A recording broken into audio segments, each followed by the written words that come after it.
Hello students, आज अब हम लेक्चर 4 स्टार्ट कर रहे हैं।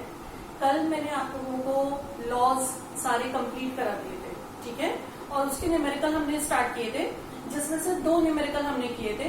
अब आज उन्हीं न्यूमेरिकल्स को हम कंटिन्यू करते हैं, ठीक है। अब नेक्स्ट हमारा क्वेश्चन है, first question, 2 gram of a metal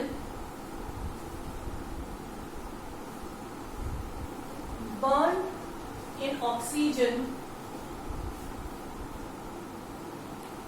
give 3.2 gram of its oxide. 1.42 gram of same metal when heated in steam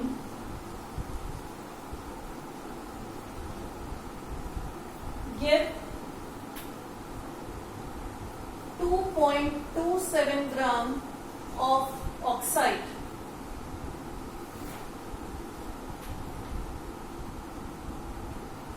Which law is proved by this data?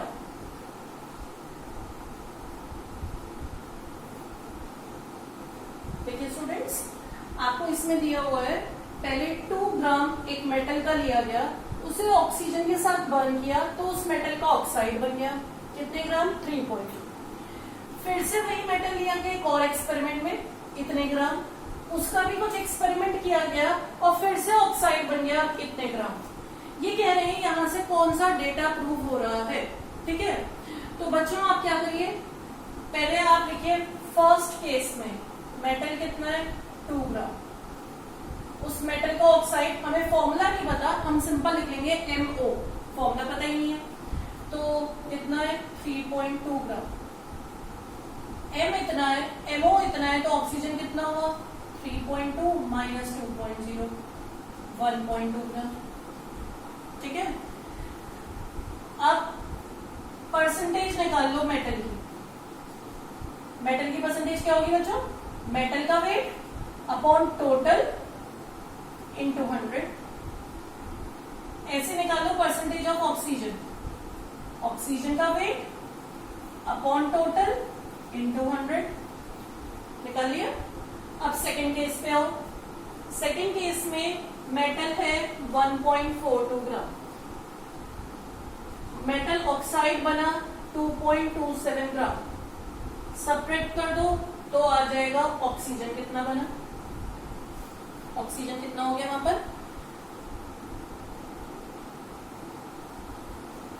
2.27 minus 1.42, 0.85 ग्राम आ गया। अब निकालो percentage of metal, 1.42 upon total into 100। फिर निकालो percentage of oxygen, 0.85 upon total into 100।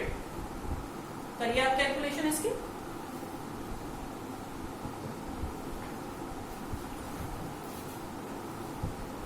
Calculation करने के लिए बच्चों क्या करना है? बस आप ये हटा दो, इसको सिंप्लीफाई कर लो। कर सकते हैं इतना सिंप्लीफाई, 2 10 जा 2 1 जा 2 2 6 जा 2 5 जा 10 2 8 जा 6, ये आ गया 5/8 इंटू 100।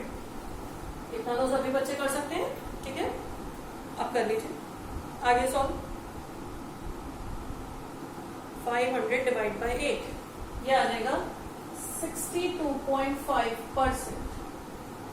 दूसरा वाला कैलकुलेट करिए।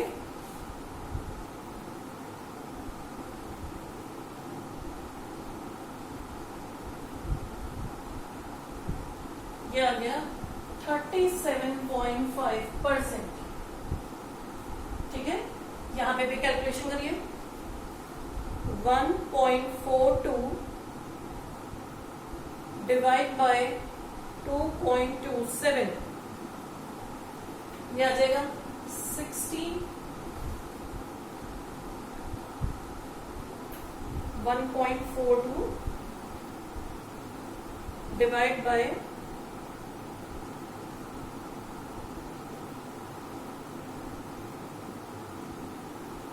2.27, 62.5%। ये आ गया। इसे सॉल्व करेंगे, ये आ जाएगा 37.5%। तो बच्चों हमने क्या प्रूव कर लिया, यहाँ पर मेटल और ऑक्सीजन की जो परसेंटेज है वही सेकंड केस में भी आ रही है। कल मैंने आपको समझाया था, अगर परसेंटेज दोनों केसेस में सेम आ जाती है एलिमेंट्स की, तो क्या प्रूव हो गया, law of constant proportion as percentage of M and O are same in both cases, so it proves law of constant proportion। ठीक है बच्चों, तो ये हमने कांस्टेंट प्रपोर्शन का एक क्वेश्चन करा। कांस्टेंट प्रपोर्शन प्रूव करने के लिए हमें क्या करना होता है, दोनों केसेस में जो एलिमेंट है उसकी परसेंटेज इक्वल प्रूव कर दो। अगर आ गई तो दैट मीन्स ये क्या है, law of constant proportion. Understood.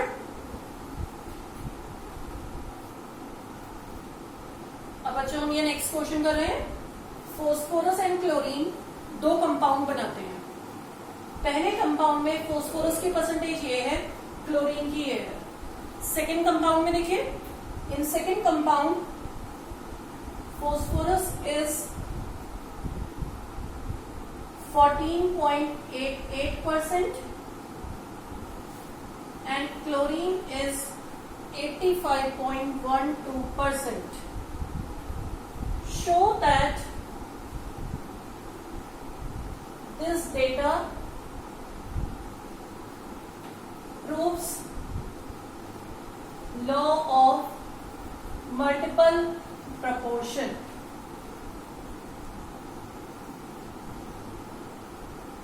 ठीक है, P और Cl ये दो कंपाउंड्स बना रहे हैं और आपको law of multiple proportion prove करना है। कैसे करेंगे, मल्टीपल प्रपोर्शन के लिए कल भी हमने एक क्वेश्चन किया था, देखिए फिर से क्या करना है। फर्स्ट कंपाउंड में P दिया हुआ है 22.54%। अच्छा, पहले तो आप ये कर लो, लेट टोटल कंपाउंड इज 100। अगर टोटल कंपाउंड 100 ले लोगे तो ये परसेंटेज क्या बन गई, ग्राम बन गए। तो फॉस्फोरस इतना है, तो क्लोरीन है 77.46। अगर फॉस्फोरस 1 हो जाए तो क्लोरीन कितना हो जाएगा, 77.46 अपॉन 22.54। इतने से ये कंबाइन हो रहा था, तो इससे क्या होगा, ये हो जाएगा। ठीक है, सेकेंड वाले केस में फॉस्फोरस अगर 14.88 ग्राम है तो क्लोरीन 85.12 ग्राम है। अगर फॉस्फोरस 1 हो जाए तो क्लोरीन कितना हो जाएगा, 85.12 अपॉन 14.88। ठीक है, तो ये हमने क्लोरीन के वेट निकाली है बच्चों। दोनों केसेस में हमने क्या किया, फॉस्फोरस को तो कर दिया 1 ग्राम, तो अगर फॉस्फोरस 1 ग्राम हो जाए तो क्लोरीन कितना हो जाएगा ये निकाल दिया। तो क्लोरीन का वेट कितना कितना आ जाएगा बच्चों, ये आप कैलकुलेट करिए जरा। 77.46 डिवाइड बाय 22.54। आप डिवाइड करिए, आपको थोड़ा टाइम लगेगा, कोई बात नहीं, आप कर लीजिए। 3.44 ग्राम। यहां जब आप इसे सॉल्व करेंगे 85.12 डिवाइड बाय 14.88, ये आ जाएगा 5.72। ठीक है, आ गया ये।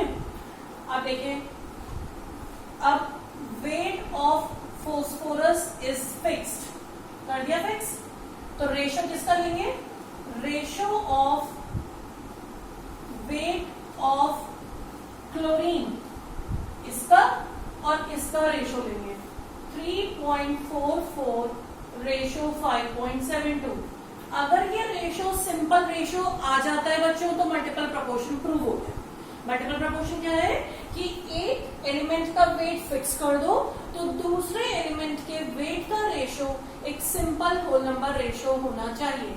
अब ये अभी तो सिंपल होल नंबर दिख नहीं रहा, दोनों नंबर्स को स्मॉलर नंबर से डिवाइड कर दो।